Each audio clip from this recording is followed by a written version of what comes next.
little video guided tutorial on how we can get our collage to be finished. So if you've noticed here, what I've done is I've added a nice textured background, I've added some text, and I've kind of blended that image into its background so it's not just so in our face.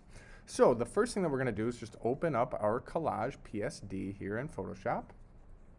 Again, today what we're going to cover is how to get our face onto a textured background and how to blend that in using layer modes or blend modes, and then lastly how to add text and use some more blend modes to make it look cohesive. So right now I have in my layers menu, I have my black layer and then I have my white layer full of photos, right? So I want to get that head shape just to be my pictures. I don't want this black background anymore. So the first thing I'm going to do is I'm going to hit Command, and I'm going to click on this icon, this black icon next to layer 1. And you'll notice I have the selection going around the outside of my face and the outside edge of my document, which means that I don't have my face. I have everything around it. So I need to inverse that selection. So I'm going to go to Select, then I'm going to go to Inverse, and now I just have my face, but I'm on my black layer. I want to be on my picture layer. So I'm going to click on my picture layer in my layers menu. I'm going to hold Command C and then Command V as in Virginia. And now I can delete my black layer. I can delete my picture layer. And now if you look, I just have my face, which is all I want.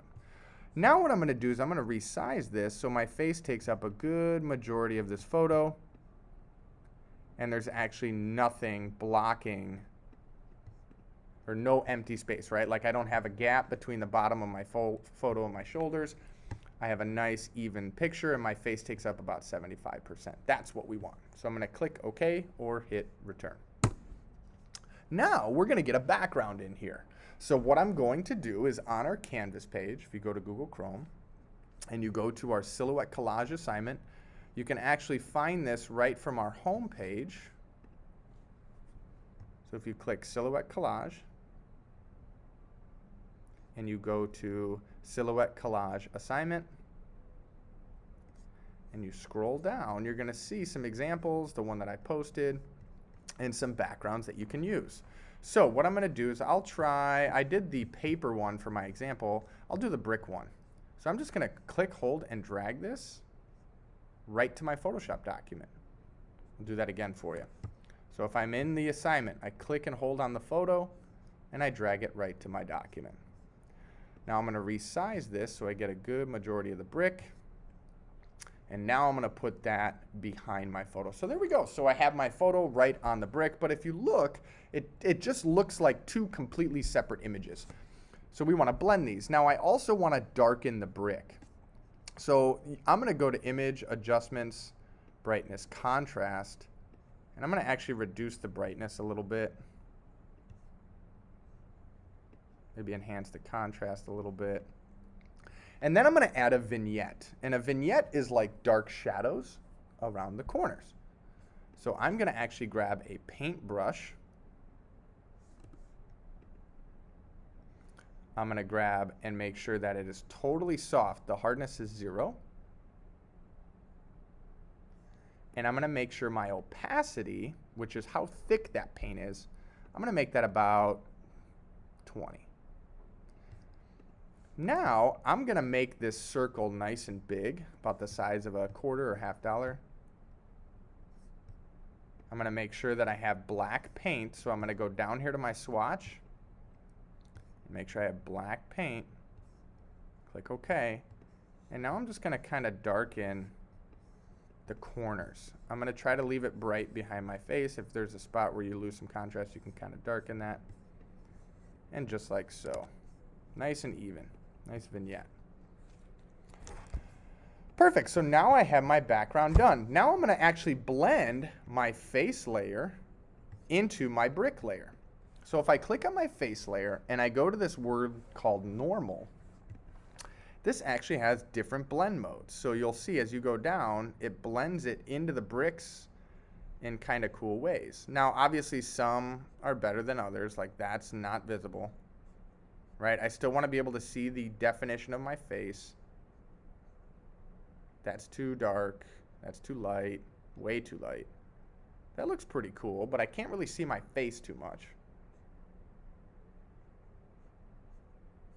I kind of like...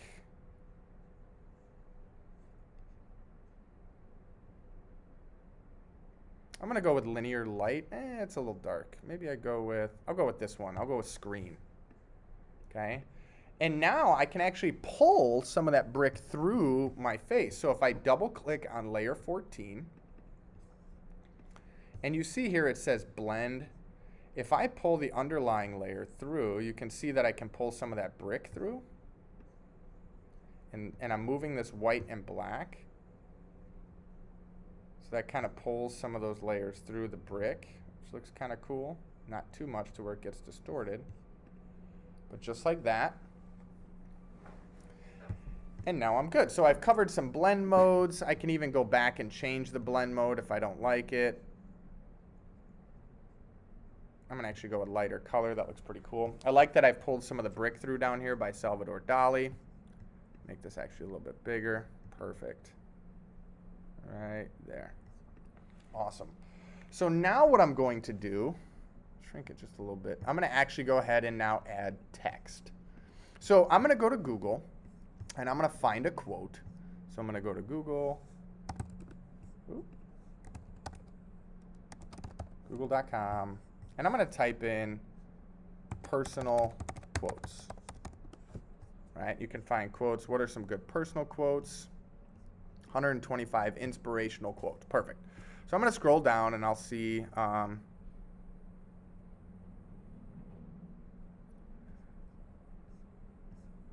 find one that you kind of like, you know, something that kind of describes you.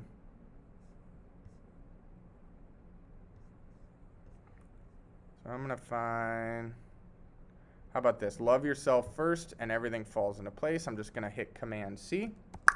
I'm going to hit Command C to copy it.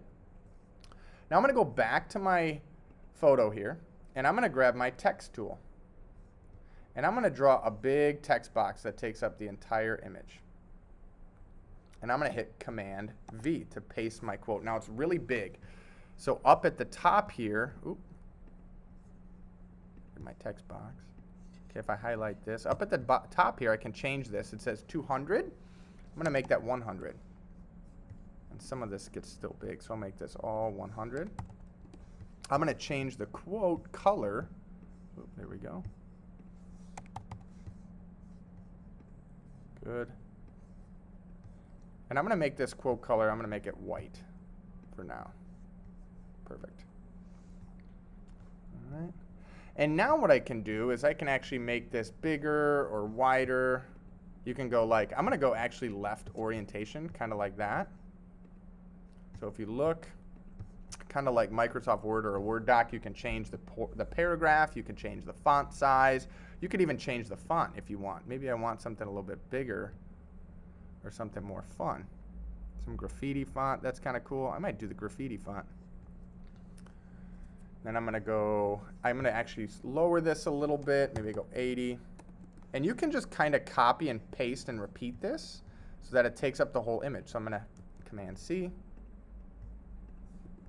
Command V. I'll go Command V again. Maybe I might need to kind of resize this a little bit. That's okay. Good. So now I have my text layer, and I'm going to actually put that. I can actually play around with some blend modes actually with this and see what we get with it. Ooh, that looks pretty cool.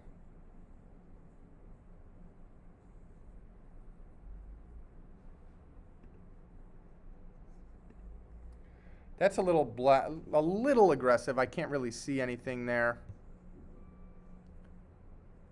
You know, maybe if I put the font behind my face. What if I put it behind my face? That might be a little bit better. Now I can play with some of those blend modes.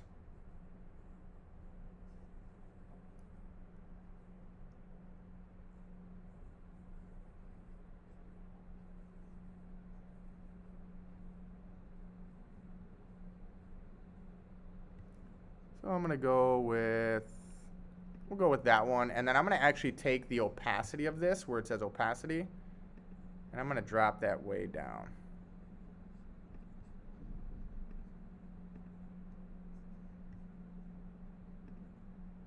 Kind of like that, so I can kind of see it a little bit better. Might even remove the blend mode from that a little bit. You can try that. But again, that way I get kind of a quote. You can kind of see my face a little bit, and you can see that quote in the background. That's where we want to get to. It's a little dark. I might have to darken up that background or reduce the opacity of my text a little bit. Might have to play around with some of these again so we don't lose that too much.